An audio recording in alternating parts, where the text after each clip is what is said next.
Assalamualaikum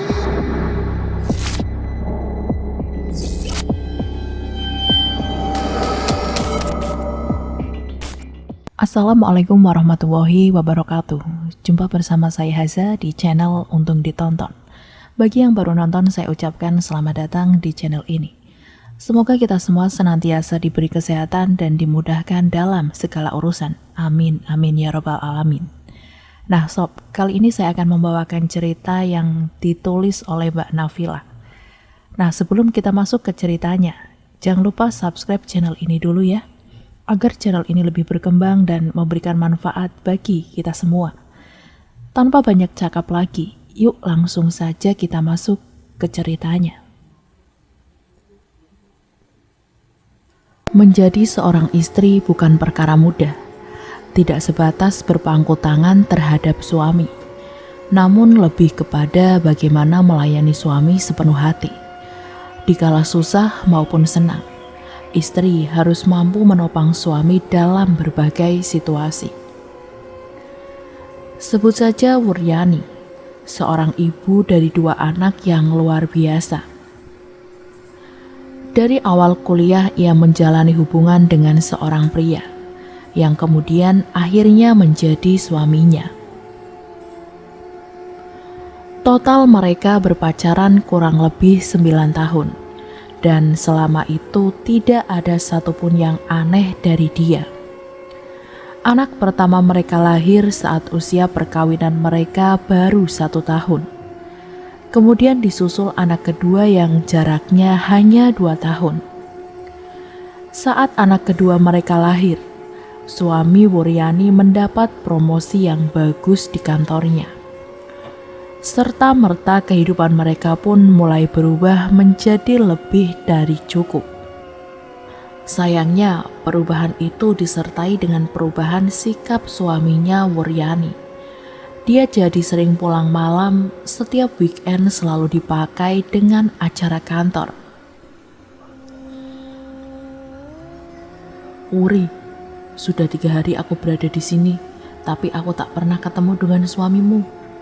Apa Purnomo sedang tugas di luar kota?" tanya Pak Sarijo kepada putrinya yang bernama Wuryani.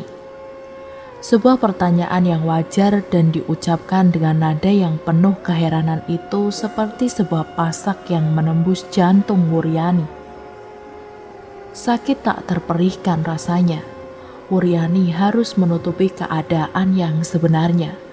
Keadaan yang menyakitkan yang tengah terjadi menimpa bahtera rumah tangganya. Mbok Darmi, asisten rumah tangganya, termasuk Kuntoro dan Nastiti kedua anaknya. Semuanya sudah dipesan supaya tidak bercerita kepada Pak Sarijo tentang keadaan yang sebenarnya sedang terjadi di dalam rumah tangganya. Menjawab pertanyaan ayahnya itu, Wuryani terpaksa harus berbohong dengan membuatkan alasan yang kuat atas ketidakhadiran Purnomo suaminya di saat ayahnya datang berkunjung menengoknya. "Pak, nyuwun ngapunten, saya lupa memberitahu kalau Mas Purnomo sedang ada tugas dari kantornya untuk studi banding ke luar negeri selama 3 bulan. Dan baru 10 hari yang lalu berangkatnya. Mas Purnomo sebelum berangkat juga berpesan supaya saya memintakan pamit dan memohonkan doa restu kepada Bapak supaya lancar studi bandingnya." Imbuh Wuryani dengan suara sedikit bergetar dan wajah yang tertunduk tak berani beradu pandang dengan bapaknya. Untuk mengurangi kegupannya itu, Wuryani lalu mendekati Nastiti dan pura-pura menyisir rambut putrinya yang sebenarnya sudah rapi. Sudah 3 bulan lebih Purnomo berubah perangainya. Dia menjadi gampang marah dan emosional serta tak betah berada di rumah. Bukan hanya kepada diri Wuryani saja, kepada anak-anaknya pun sikap dan perilakunya berubah drastis. Tidak ada lagi rasa kasih sayang seorang ayah yang ditunjukkan kepada kedua putra-putrinya. Bahkan terhadap Mbok Darmi yang sepantaran dengan usia ibunya pun Purnomo bersikap ketus dan sama sekali tak menunjukkan rasa hormat kepada orang yang umurnya jauh lebih tua. Tidak hanya itu saja, sudah hampir 2 bulan Purnomo pergi dan tidak pulang. Tidak memberi kabar apapun kepada istri dan anak-anaknya. Hanya sewaktu mau pergi, Purnomo bilang jika dirinya ada tugas dari kantor untuk studi banding ke luar negeri. Uang belanja dan uang untuk keperluan lainnya yang biasa diberikan Purnomo kepada istrinya tetap tak berubah jumlahnya. Hanya saja cara memberikannya yang aneh, karena hanya diletakkan begitu saja di atas meja tanpa mengucapkan sepatah kata apapun. Hal ini yang membuat Wuryani semakin bingung dalam menghadapi perubahan perilaku suaminya, yang dari hari ke hari semakin kasar dan menyakitkan hati. Selain itu juga membuat anak-anaknya menjadi tambah ketakutan kepada bapaknya. Tambah lebih menyakitkan hati lagi bagi Wuryani ketika pada suatu sore ada seorang tamu yang datang ke rumahnya. Tamu itu seorang perempuan muda yang cantik dan seksi. Tamu itu mengaku bernama Farida dan dia menyebutkan asalnya dari ibu kota. Farida yang cantik itu mengaku jika dirinya sudah menikah secara siri dengan Purnomo dan sekarang sudah dibelikan sebuah rumah di perumahan elit yang terletak di daerah utara kota Jogja. Tidak hanya rumah, sebuah mobil sedan keluaran terbaru buatan negeri gingseng yang ditumpanginya itu pun dikatakan sebagai pemberian dari Purnomo, suami sirinya. Yang lebih menyakitkan lagi, perempuan cantik yang mengaku istri siri Purnomo. Suaminya itu mengatakan jika Wuryani tak bisa menerima semua itu, dia akan diceraikan oleh Purnomo. Purnomo lebih memilih istri sirinya daripada Wuryani. Wuryani tak mau meladeni segala ucapan perempuan cantik yang mengaku sebagai istri siri Purnomo itu. Dia merasa bahwa jika dirinya bercerai dengan Purnomo, maka anak-anaknya yang nanti akan menjadi korban akibat dari perceraian itu. Wuryani hanya diam dan mengalah demi anak-anaknya, walau dengan hati yang perih laksana disayat ribuan pisau. Mbok Darmi yang sudah dianggap seperti ibunya sendiri itu yang menjadi tempat Wuryani berkeluh kesah dan menceritakan nasib buruk yang tengah menimpanya. Beberapa hari yang lalu, Mbok Darmi pernah menasehati Wuryani supaya mau berterus terang saja kepada Pak Sarijo, karena ayahnya itu juga orang yang dikenal sebagai wong pinter di daerah Tuban. Barangkali dengan bantuan ayahnya, dia bisa menangkal hal-hal yang buruk yang mungkin dikirimkan atau ditunjukkan kepada dirinya atau keluarganya. Namun, Wuryani menolak karena dia merasa malu menceritakan masalah keluarganya kepada ayahnya. Ya sudah, tidak apa-apa. Semoga suamimu lancar dalam studi bandingnya. Aku pamit pulang dulu ke Tuban ya, Nduk, ucap Pak Sarijo. Tadi aku juga sudah titip pesan kepada Darmi supaya ikut menjaga cucuku, Kuntoro dan Nastiti. Dan yang penting, dirimu juga harus bisa menjaga diri, imbuh Pak Sarijo. Wuryani hanya menganggukkan kepalanya dan mencium tangan ayahnya. Dipandanginya tubuh yang mulai rentak itu berjalan pelan menuju mobil travel yang sudah menunggunya di pinggir jalan, yang akan membawanya pulang ke Tuban. Setelah ayahnya pergi, Wuryani pun lalu masuk ke kamar dan menumpahkan semua kesedihan hatinya. Aku memang berhasil menipu bapakku, tapi aku tak bisa menipu diriku sendiri, batin Wuryani di tengah derai air matanya yang membasahi kain sprei. Hari-hari berikutnya terasa kering dan gersang dalam hidup Wuryani. Sampai pada suatu ketika Mitarsih sahabatnya datang di pagi hari. Di hadapan sahabatnya ini, Wuryani tak bisa mengelak lagi dan menceritakan jika rumah tangganya memang sedang bermasalah. Diceritakan semua perubahan sikap Purnomo terhadap dirinya dan anak-anaknya. "Wuri, apa yang kau alami ini mirip dengan apa yang dulu pernah keluargaku alami," ujar Mintarsih dengan mata memandang lurus ke depan ke arah jalan. Mintarsih lalu menceritakan kejadian yang dialami keluarganya. Pringgo suaminya dulu pernah diguna-guna dan jatuh dalam pelukan seorang perempuan pemandu karaoke. Pringgo benar-benar dikuliti habis-habisan, mobil dan tabungan semua ludes habis hanya untuk membuat senang perempuan itu, hingga dirinya dan keluarganya jatuh melarat. Setelah berhasil mengulas harta kekayaan Pringgo, perempuan itu pun lalu mencampakannya.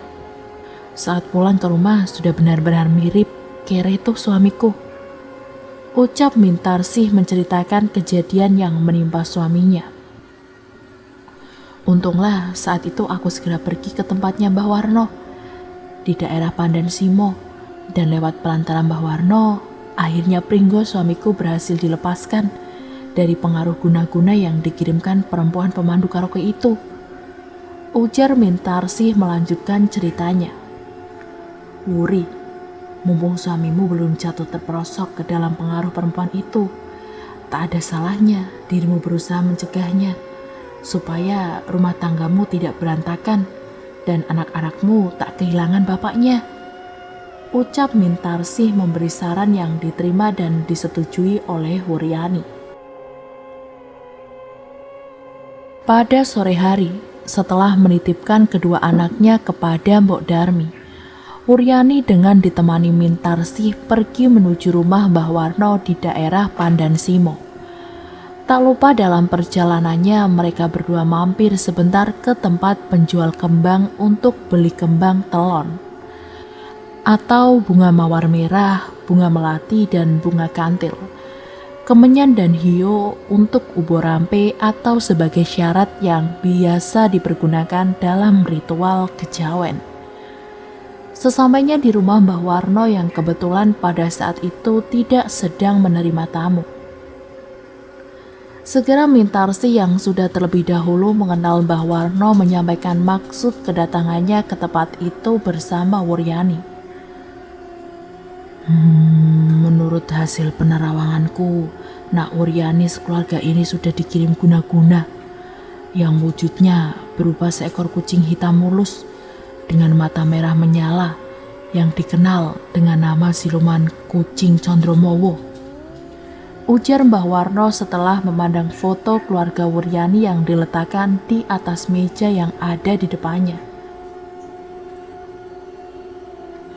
Menurut Mbah Warno, hewan siluman itu sudah tinggal di dalam rumah Wuryani dan kedatangannya itu membuat suasana di dalam rumah yang semula damai penuh ketentraman kemudian berubah memanas, menjadi muncul percekcokan yang nanti akan membuat rumah tangganya menjadi berantakan, yang nanti pada akhirnya akan meminta tumbal korban nyawa dari salah satu penghuni rumah, sebagaimana perjanjian yang sudah disepakati oleh si dukun yang menjadi perantara. Siluman kucing Condromowo dan orang yang menggunakan jasanya. Siluman kucing Condromowo ini selalu meminta tumbal nyawa manusia, dan entah siapa penghuni rumahmu yang dituju sebagai tumbalnya belum bisa diketahui, imbuh Mbah Warno. Mendengar apa yang dituturkan Mbah Warno, Wuryani jadi teringat akan sebuah peristiwa yang aneh yang pernah dialaminya. Diceritakanlah pengalaman anehnya itu kepada Mbah Warno jika pada suatu malam, sebelum Purnomo suaminya berubah tabiatnya seperti itu. Tidak ada angin, tidak ada hujan, ada suara gemelegar seperti suara petir yang meledak tepat di atas genteng rumahnya. Saat itu hanya Wuryani sendiri yang terbangun mendengar suara itu. Suami, anak-anaknya, dan Mbok Darmi semuanya tertidur pulas. Tiba-tiba dari jendela yang terbuka di samping rumah ada seekor kucing hitam yang besar. Dengan matanya merah mencorong meloncat masuk ke dalam rumah. Anehnya begitu masuk rumah, kucing itu menghilang begitu saja. Menurut Wuryani, semenjak kejadian itu sikap dan perangai suaminya berubah. Dan dari hari ke hari menjadi semakin emosional sikapnya, dan hal itu menyakitkan bagi dirinya maupun anak-anaknya. Mendengar cerita Wuryani yang seperti itu, Mbah Warno hanya manggut-manggut. Setelah berdehem, Mbah Warno lalu diam sejenak dan berkonsentrasi. Tak lama kemudian dengan menghela nafas yang panjang, Mbah Warno lalu membuka bungkusan daun yang berisi kembang telon dan memasukkan bunga-bunga itu ke dalam baskom yang berisi air yang sudah disediakan di atas meja. Mbah Warno lalu mengambil 3 batang hiyo dan membakarnya untuk kemudian ditancapkan ke dalam sebuah gelas yang berisi beras. Sejenak berikutnya, matanya terpejam dan mulutnya mulai komat kamit membaca mantra yang tak dimengerti oleh Wuryani dan Mintarsi. Suasana hening di ruangan itu yang ditimpali suara pembacaan mantra oleh Mbah Warno dan aroma hiyo yang memenuhi ruangan itu, membuat suasana magis di sore hari itu semakin terasa kuat. Pelan-pelan air yang berada dalam baskom yang berisi kembang telon itu mulai bergerak dan membuat putaran seperti pusaran yang makin lama makin cepat gerakannya. Tak lama kemudian muncul suara kucing yang meong-meong. Semula suaranya pelan, namun lama-kelamaan mengeras dan menjadi geraman yang membuat seorang pemberani macam Mintarsih itu pun ketakutan. Dan duduknya semakin mepet ke Wuryani yang juga tak kalah takutnya. Keringat dingin dan degup jantung yang keras membuat kedua perempuan itu lemas seperti dilolosi tulang belulangnya. Dan hanya bisa diam dengan mata yang tertuju ke arah baskom yang airnya semakin lama semakin kencang pusarannya. Mbah Warno lalu membuka matanya dan menatap dengan tajam tepat ke arah titik pusat pusaran air di dalam baskom itu. Dahi Mbah Warno tampak berkerut, dan bacaan mantranya pun semakin keras dan cepat. Seiring dengan munculnya sosok seekor kucing besar berwarna hitam kelam dengan mata yang merah, memancarkan rasa amarah yang luar biasa. Kucing itu mengeluarkan suara geraman sambil memandang secara bergantian ke arah Mbah Warno, Wuryani, dan Mintarsi, seolah-olah hendak meloncat menerkam salah satu dari ketiga manusia yang sudah berani mengganggunya. Wuryani dan Mintarsi yang ketakutan setengah mati tak berani beradu pandang dengan makhluk siluman itu. Sebaliknya ketika beradu pandang dengan Mbah Warno, siluman kucing Condromowo hanya bisa gereng-gereng. Kedua cakar kaki depannya hanya bisa bergerak-gerak di atas baskom, sehingga air yang di dalam baskom ikut tumpah keluar dan membasahi lantai rumah Mbah Warno. Meski kepala dan kedua cakarnya yang di depan sudah bisa keluar dari dalam air baskom, namun tetap saja siluman kucing itu tak bisa bergerak lebih jauh lagi. Hanya geraman yang keluar dari mulutnya dan memperlihatkan taringnya yang berwarna merah darah. Hanya itu saja yang bisa dilakukannya. Melihat sosok kucing siluman yang setengah badannya keluar dari air yang ada di baskom itu, membuat Wuryani dan Mintarsih semakin ketakutan. Keduanya hanya bisa berlangkulan tanpa berani memandang ke arah kucing siluman itu. Hanya tampak di bibir keduanya sedang komat kamit mengucapkan doa-doa yang bisa diingatnya untuk menenteramkan hati dan perasaannya yang tak karuan. serta degup jantungnya yang berdetak kencang tak beraturan. Mbah Warno yang melihat separuh badan kucing siluman itu sudah keluar dari air di baskom, tiba-tiba berteriak, "Mulai nang asalmu kono. Pulang kembali ke asal kamu sana." Yang kemudian menyabetkan ikat kepalanya ke arah kepala siluman kucing Condromowo. Benturan antara ikat kepala dan kepala siluman kucing itu mengeluarkan suara yang gemelegar, seperti suara petir. Siluman kucing Condromowo itu pun kemudian menghilang dari pandangan mata mereka, dan air baskom yang ada kembang telurnya pun perlahan mulai tenang kembali dan sampai akhirnya tak ada gerakan apapun di dalamnya. Mbah Warno kemudian berkomat kamit membaca mantra yang lalu ditiupkan sebanyak 3 kali ke dalam air bunga yang di dalam baskom dan kemudian mengucapkan syukur kepada Tuhan Yang Maha Kuasa atas terselesaikannya ritual untuk menolong keluarga Wuryani dari gangguan siluman kucing Condromowo. Wuryani dan Mintarsi pun bisa bernafas lega dan juga tak lupa memanjatkan puji syukur kepada Yang Maha Kuasa dengan selesainya ritual yang menegangkan sekaligus menakutkan itu. Nah Wuryani, kucing siluman itu sekarang sudah kembali ke asalnya, tapi dia akan tetap menagih janji tumbal nyawa kepada yang sudah meminta jasa pertolongannya, bukan kepada dukun yang menjadi perantaranya, karena kucing siluman itu tak akan berani kepadanya. Ucap Mbah Warno. Lihat saja dalam sepekan ke depan, apa yang akan terjadi, terjadilah karena kehendak Yang Maha Kuasa. Imbuh Mbah Warno. Nah, sekarang air kembang yang ada di dalam baskom ini kalian bawa pulang untuk dipakai mandi di rumah.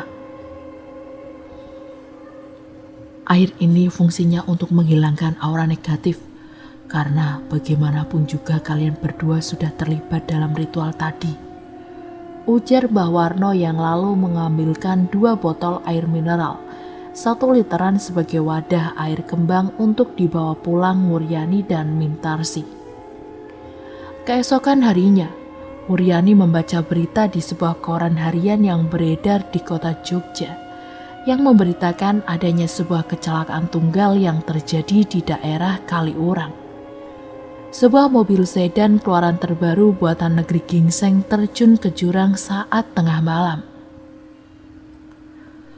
Pengemudinya adalah seorang wanita muda yang mati secara mengenaskan, di mana bagian leher dan dadanya terluka parah, tersobek hingga menganga, dan menurut hasil otopsi dokter rumah sakit swasta di Sleman, disebutkan bahwa organ jantungnya hilang.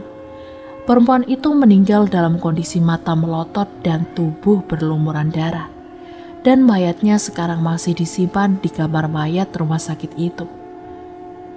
Sedangkan penumpang yang berada di sebelahnya adalah seorang laki-laki dengan inisial P, yang saat ditemukan di TKP dalam keadaan selamat. Hanya saja kondisinya masih dalam keadaan syok sehingga belum bisa dimintai keterangan sampai dengan berita tersebut diwartakan. Membaca berita itu, perasaan Wuryani menjadi tidak enak. Segera dihubunginya Mintarsi dan diajaknya untuk melacak sumber berita itu ke kamar mayat rumah sakit swasta yang berada di Sleman itu. Asih, perasaanku jadi tak enak. Apa mungkin yang mengalami kecelakaan itu Mas Purnomo dan si Farida ya? Kalau melihat ciri-ciri mobil dan plat nomornya itu, mobil yang dulu dibawa Farida ke rumah yang katanya dibelikan oleh Mas Purnomo, ujar Wuryani. Maaf, apa ibu berdua ini mempunyai hubungan dengan sang korban?